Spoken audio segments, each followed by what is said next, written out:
And I'm going to share this, but I'm never going to. It never came from me. It's what we do. The reality was that the evaluations that were done on all of the supposed competitors, Pearson was not a clear winner. Yet Pearson got the contract. But the contract was written for Pearson to win. The FBI went into LAOSD, lifted files, computers, all kinds of stuff. What were you saying?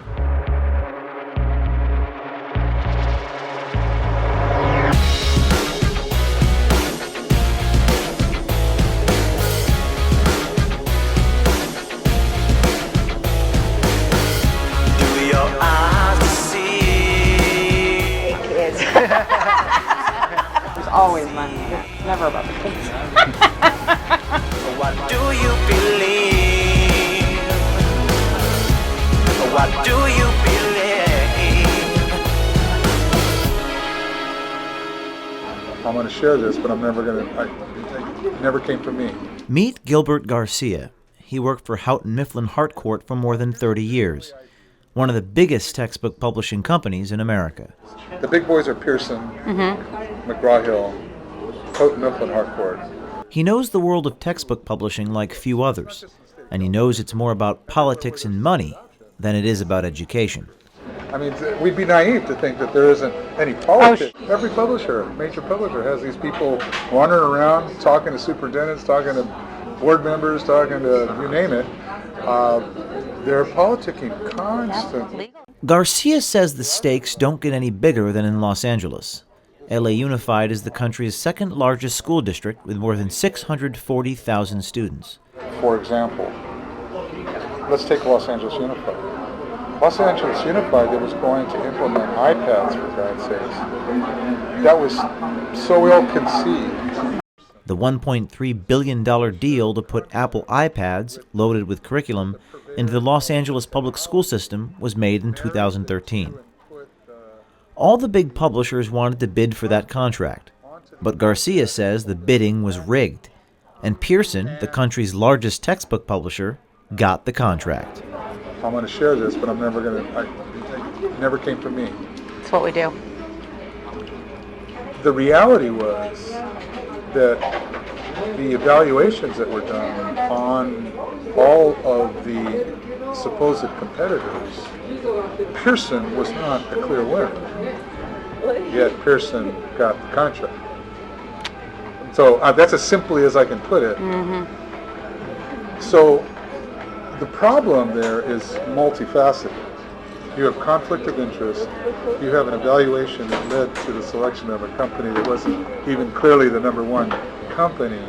Why is that not public knowledge that Pearson was not at the top of the list? Maybe somebody hasn't discovered it yet. Kim Korber, who worked with Pearson Education for more than 20 years, agrees that the LA bidding was rigged. But the contract was written for Pearson to win. All the companies knew that.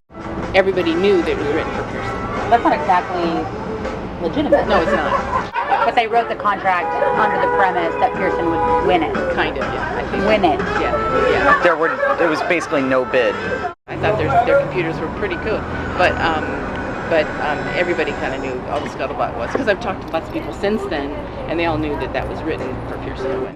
In December of 2014, the FBI discovered something. They showed up at LA Unified offices and carted away boxes of documents connected to the iPad program. Yeah. The FBI went into LAOSD, lifted files, computers, all kinds of stuff. What were you saying before that? In September of 2015, Pearson agreed to pay $6.4 million back to LA. Well, Pearson, by the way, in this same deal, was supposedly selling curriculum that hadn't even been written yet, or hadn't been created, and it was sold as part of the package.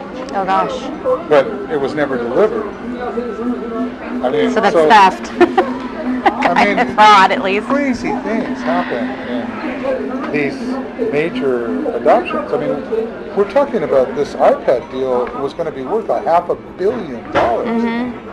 Sometimes it's push for making money as it changes what the stuff is, yeah. When they're pushing for reasons that are not for the school. They're pushing for business reasons, and it's changing what we have in the schools. That's where it gets bad. You're at a district, and I see what your needs are, and I think, okay, this is my products. This is going to be the work the best for you. But someone from Pearson will say, no, you need to sell them this one because we make more money off of this. But that's not appropriate for them. In a footnote, Kim Korber was featured in a video Project Veritas released last week. In a letter obtained by Project Veritas, Ms. Korber says the video cost her job and threatens legal action. We stand by our reporting. I prefer to give them my money. Ms. Korber seems to be an angry woman. Angry at us. She's even angry at Snapple drinks because they advertised on Rush Limbaugh's radio show. Yeah, I don't buy it. And I would never drink Snapple because Snapple used to advertise on, what's his face, this cheap radio show. Rush Limbaugh. I refuse to.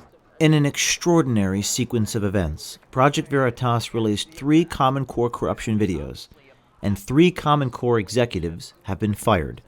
But so far, not one mention of this news on the cable networks. We ask that you reach out via social media during the next presidential debate and ask the candidates about this important investigation. Pearson Education has responded by saying, "These videos do not reflect the views and the commitment of our 40,000 employees. Perhaps we need to release more videos." Had a hook on it, which was the software wasn't finished. That's what took Pearson down.